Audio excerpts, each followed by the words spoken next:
Hi everyone. After the party, we have another party. We decided to stop by to one of my friend, Dolores Moniz. Celebration naman ito ng kanyang anak na lalaki na nakapasa sa kanyang nursing college. So ano na siya ngayon, I think registered nurse na siya. So I think I think that's how he graduates. So congratulations Anthony, congratulations to the parents, of course, Dolores and all. Congratulations. I know the feeling ng ganitong ito yung batang nag-graduate, that's Anthony, nakatalikod na naka-blue. Anyway, nag-entertain na naman ng asawa ko dito, kanta-kanta na naman siya. Yan talaga yung buhay. Anyway, like I said, I know the feeling yung ganitong katapos ang anak, talagang super proud ang mga parents. Katulad namin noon nung nag-graduate ang anak ko, talaga naman po ang saya-saya. Anyway, ito yung bahay nila. First time ko dito nagpunta. Ito yung mga friend ko, Dolor and si KK and their friend. I love their house. It's beautiful, very neat, very nice. Good job itong dalawang couple na ito. So anyway, ito yung bahay nila. Maganda ang kanilang backyard, and this is their pet. Yung kanilang beautiful, I think George ang pangalan ng kanilang pet na makyut, ng bait-bait, ang lambing-lambing. Anyway, yan, ang daming pagkain. Alam nyo, puro kain dito talaga. I wish, pwede natin kainin lahat yan. But anyway, hindi naman pwede. So, yan, ang dami nilang handa. Sino ba naman kasing hindi magiging happy kung ang anak mo nagtapos na, hindi madaling mag-aral actually. Mas mahirap mag-aral kaysa sa magtrabaho. I rather na magtrabaho than mag-aral.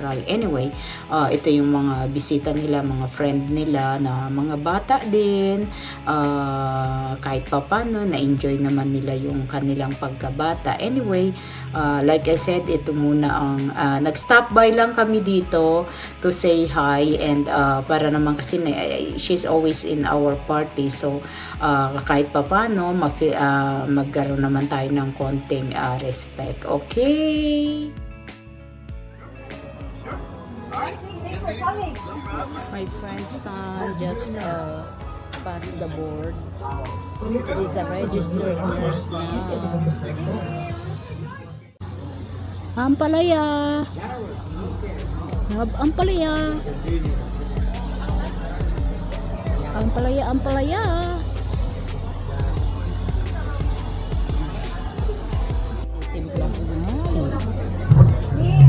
This is Dolores' house. Look at the tree. Ano kayang tree yan? Ay, yung Christmas. Yung Christmas tree. Ay, nagiging yung pula yan. Yung pula? Oo. Sure. Ang ganda. Ang ganda dito. I know, right? Nakakamiss din May bahay. Uy, nakakamiss talaga ang may backyard kasi tingnan mo, nakakapagtanim sila. This is malunggay.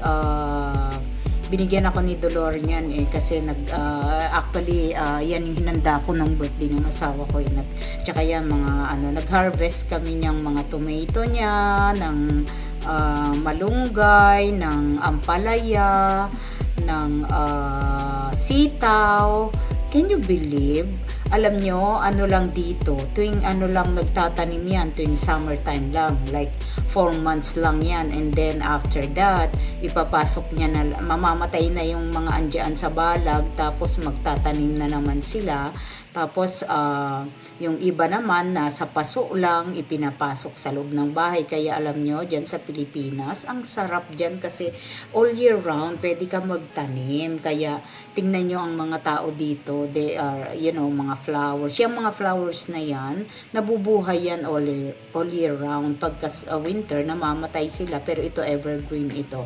Hindi yan namamatay kahit na winter. But anyway, balik tayo sa mga gulay. Buhay talaga ang gulay. Nagkakagawa kami dito ng way para makapagtanim. Ako lang, ito na lang mga halaman ko kasi wala na akong time.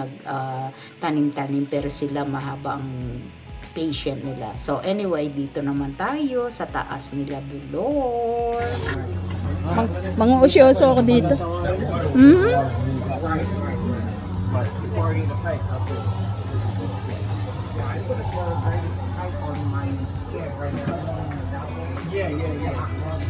Ganda naman dito.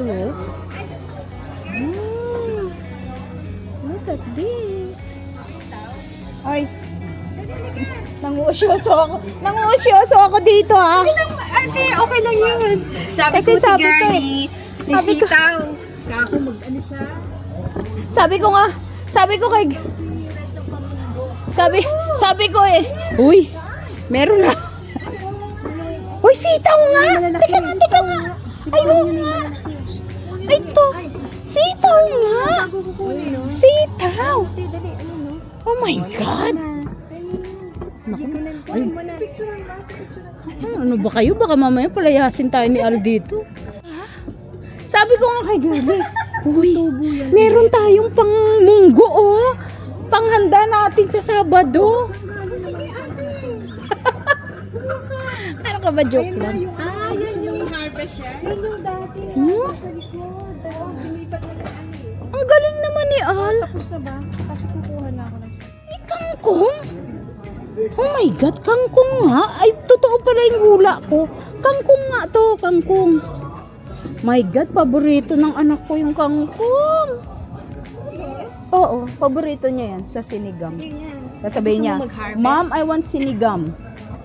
Sinigam pala eh. Oo. Hindi ako.